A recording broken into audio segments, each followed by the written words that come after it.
But let me just wrap up the general picture that I want to convey.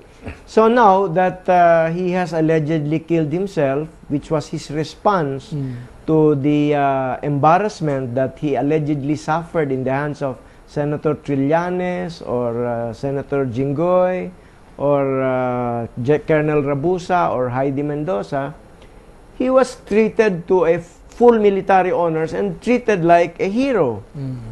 No, this is very important because there is a naughty implication in making the accused a hero in the eyes of the public.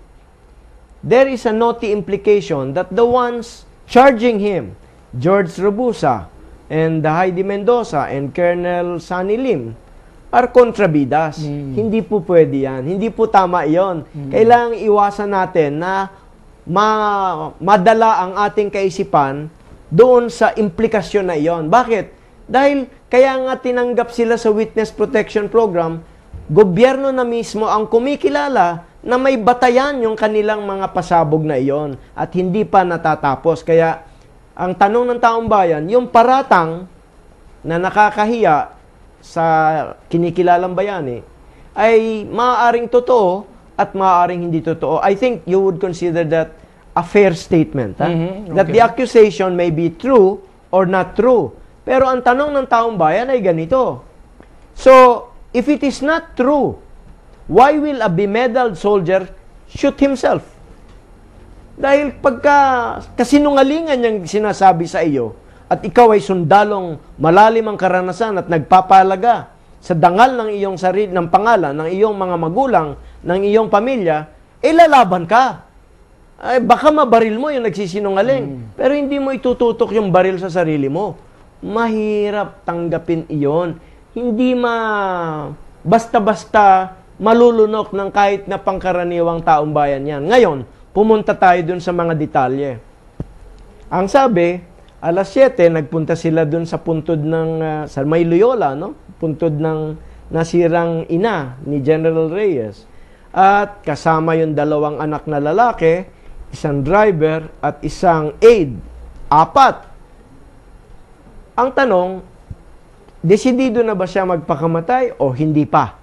Kailan nabuo yung kanyang kapasyahan na magpakamatay, na magbaril sa sarili? Hindi natin alam at hindi tayo dapat manghula. Pero ang mga naiulat ay ganito. Matapos na magdasal o kung ano man pagmumuni-muni, meron si General Reyes, pinaalis niya yung dalawa niyang anak.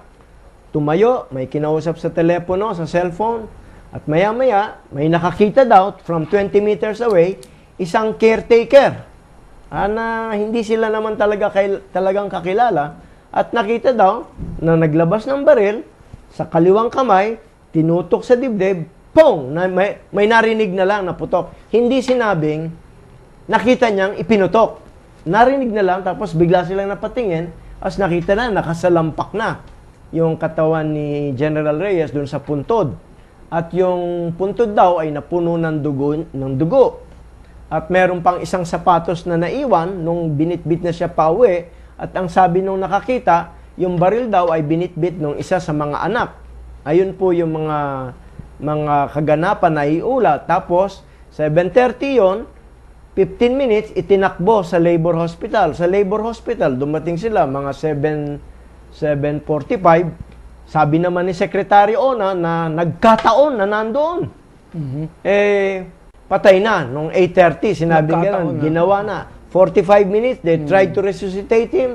Pero wala na, patay na. Tapos, 2 hours later, iulat ng patay, na-iradyo na, na-TV na, napatay na. 2 hours later, dumating si Mrs. Gloria Arroyo at saka si Mike Defensor.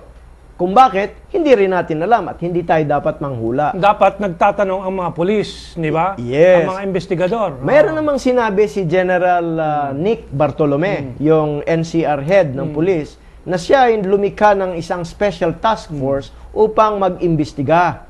Ang pinuno daw ay yung isang Frank Manalo. So, yun ang nabalitaan natin. Tapos sumunod, galit yung pamilya, ayaw papasukin ng media, ayaw pakialaman dun sa Arlington ba yun? Tapos, ayun na nga, nag-request daw yung pamilya na wag nang autopsyahin. Tapos, hanggang nailibing na nga. Ngayon, ang mga tanong dyan, na dapat itanong ng pulis, hindi dahil yun ay karapatan nila, ngunit yun ang tungkulin ng kapulisan. Tungkulin nila sa sambayanan na naghahanap ng katotohanan. Bakit? The people deserve the truth. What are the facts? Sabi, suicide. Where is the gun? Oh, kasi dun sa baril, maraming tanong dyan. Anong klaseng baril yan? Kasi ang nakuha nilang basyo, isang basyo ng 45. Ngayon, alam ba ng pulis na 45 nga yung baril na nakuha? Hindi nila alam yon. Alam ba ng pulis kung kanino nakarehistro yung baril na yon? Hindi nila alam yon. Alam ba ng pulis kung nakarehistro nga o hindi yung baril na yon? Hindi nila alam yon. Alam ba ng pulis na nabawasan na isang bala yung baril na yon? Hindi nila alam yon. Alam ba ng pulis kung yung anak nga ang nakadampot ng baril? Hindi nila alam yon. May fingerprint ba yung baril? Nandun ba yung fingerprint ni General Reyes? Hindi nila alam yon. Ay baka sabihin ng mga tao, sobrang namang maraming detalye kang hinahanap. Ay hindi, kasi yun, utos ng batas yun eh. Tungkulin talaga. Tungkulin nila obligasyon yun. Yes, para maisarado yung kaso. Hindi option yun. Hindi option at hindi yan karapatan na maaaring i-waive ng pamilya. Pero sinasabi ng ibang mga ulat, close case na. Ano? Or case kaya closed. Kaya nga, yung Bakit naman, ha? kaya nga yung pangkaraniwang taong bayan, katulad natin, pangkaraniwang tayong taong bayan, paano nyo masasabing close case? Ang dami nyong hindi masagot na tanong. Pangalawa, asan yung slug? Pag tinutok mo yan sa katawan mo, may entrance wound. That's point 1. May exit wound. Lumabas That's point 2. Ang sabi sa geometry, 2 points determine a straight line. May nakakita kung paano siya nakatayo at kung paano natutok yung baril sa kanya. O edi, batay sa ganong estado, point 1 and point 2 determine a straight line. So, i-extend mo lang, dapat nakuha mo yung slug. Wala daw makuhang slug Hindi nakita yung bala. Bakit? Kasi, matitiyak natin kung yung slug na iyon ay pang 45 minutes nga, ay pang 45 caliber nga. Hindi natin malaman ngayon yan. Hindi natin sinasabing hindi.